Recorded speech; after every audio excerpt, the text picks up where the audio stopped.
Mahiya naman kayo. These are the very exact words uttered by the President 8 months ago. Yes, Mr. President, walong buwan na mula nang tumambad sa sambayanang Pilipino at sa buong mundo ang malawakang anomalya at korupsyon sa likod ng mga flood control projects. Pagkatapos ng 8 buwan, natukoy na ba kung sino ang mga walang hiya? Since the first Blue Ribbon hearing last August 19, 2025, the public has watched closely, anticipating the outcome of our inquiries and investigations. The demand for transparency and accountability did not subside. It has only grown louder. Despite the increasing public clamor for transparency and accountability, we are stuck in a maze of indecision and complacency, waiting for a report that has long been overdue. Mr. President, as early as December of last year, the minority submitted its observations, findings, and recommendations based on the initial 6 public hearings of the Blue Ribbon Committee and labeled it a minority report, for lack of a better term. Let me be clear, it was not intended to disrespect the committee nor the Senate as a body. Fully aware of the hearings on the flood control anomalies that had not concluded, and in the absence of a committee report, the public has long been waiting. The report was not filed with the Bills and Index, but coursed through the office of the Senate President, hoping for proper disposition. The minority report was initiated out of our solemn duty to the Filipino people who were eagerly awaiting and demanding for the Senate's decisive action on the nationwide flood control scandal. Our intention was clear from the outset: to uncover the truth, hold people accountable, and propose legislative measures that will finally dismantle the deeply entrenched corruption that characterize our infrastructure projects. Ladies and gentlemen of this chamber, the people have waited long enough. It has been 7 months since the first Blue Ribbon hearing. For far too long, the public have been agitated, disgusted, and tormented by the thought that more than 1 trillion pesos have been openly looted from the National Treasury. Yet to this day, no one has been held accountable except for the small fry. In the BRC chairman's interview with Dos por Dos on DCRH as early as July 31, 2025, he alleged that there are at least 60 sitting congressmen who also acted as contractors of infrastructure projects in their own districts.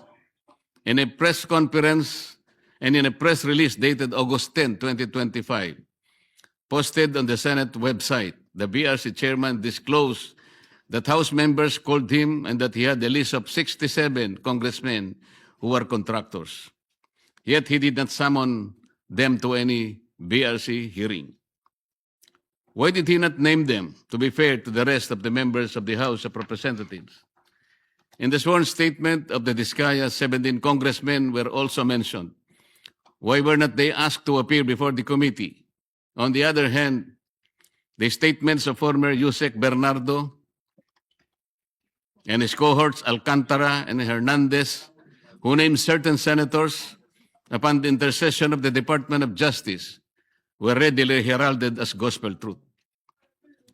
The chairman of the BRC has also named at least 11 contractors in his first and second privilege speeches, whom he crucified to be involved in the flood control mess. Bakit hindi na sila ipinatawag?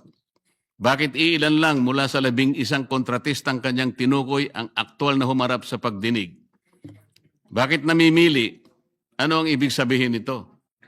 Remarkably, on November 14, 2025, the BRC chairman invited former Speaker Martin Romualdez to testify in its 7th hearing. He did not appear. Then on January 22, 2026, as quoted by various media outlets, the chairman said that former Speaker Martin will be invited again. If he wants to attend, he is welcome, but he cannot be forced to come due to interparliamentary courtesy. This doctrine can be challenged in the light of Section 27, Article 2 of the 1987 Constitution, which reads, the chairman said that former Speaker Martin will be invited again. Then on January 22, 2026, as quoted by various media outlets, the chairman said that former Speaker Martin will be invited again. If he wants to attend, he is welcome, but he cannot be forced to come due to interparliamentary courtesy. This doctrine can be challenged in the light of Section 27, Article 2 of the 1987 Constitution, which reads, the state will maintain honesty and integrity in the public service and take positive and effective measures against graft and corruption. This doctrine, Mr. President, which is not even part of our rules, is not absolute and should not prevail over a clear and categorical mandate of the Constitution. The members of Congress have no immunity from investigation, subpoena, or public scrutiny. If anything, those who occupy the highest offices in the government must be the first to answer, not the last to be asked. And on January 11, 2026, in a radio interview over DZBB, the BRC chairman said that there is no solid evidence linking former Speaker Martin Romualdez to the flood control controversy. This is deeply troubling not only for what was asserted, but for what was prematurely concluded because the records of the hearings clearly reveal otherwise. First, Gutesa, who appeared and categorically linked him to the controversy. Second, Saldico, in his several video feeds, identified him and others as the principal actor of this most despicable scandal. Third, at least 2 out of the 17 congressmen in Discaya's list reportedly referred to Martin Romualdez.